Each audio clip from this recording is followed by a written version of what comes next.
खरबुजाच्या प्लॉटमध्ये आलोय. खरबुजाची जर सेटिंग पाहिली तर या ठिकाणी पाहू शकता. अशा पद्धतीने आपल्या प्लॉटची सेटिंग चालू झालेली आहे.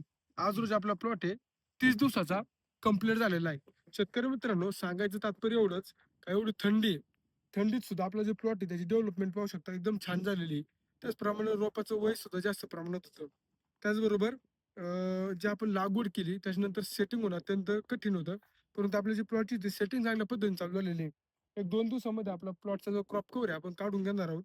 त्यापूर्वी शेतकरी मित्रांनो, ज्यावेळेस आपण क्रॉप कव्हर काढतो, क्रॉप कव्हर काढल्याच्या नंतर आपण त्या समजा आज क्रॉप कव्हर सकाळी जर काढला, तर सायंकाळी प्लेन फिल्टरच्या पाण्याने आपण त्या ठिकाणी फवारणी घेतली पाहिजे. आणि ज्यावेळेस आपण ड्रिप इरिगेशन करू, त्यावेळेस आता आपला जो प्लॉट आहे त्याची सेटिंग आहे, ती होण्यासाठी लागलेली आहे. ती सेटिंग गळू नये म्हणून त्या ठिकाणी आपण कॅल्शियम आणि बोरॉन पाण्यातून सोडलं पाहिजे. त्याच्यानंतर 2 ते 3 दिवस गॅप देऊन 13/13 आणि मिलांज मायक्रोट्यूट सोडायचे. जेणेकरून जे फळ आहे चांगल्या पद्धतीने सेट होणार आहे. मायक्रोन्यूट्रिएंटची डेफिशियन्सी ती प्लॉटला येणार नाही. आपला जर खरबुजाचा प्लॉट असेल, अशा पद्धतीने उपाययोजना करा. फायदा हा 100% होणार. Thank you.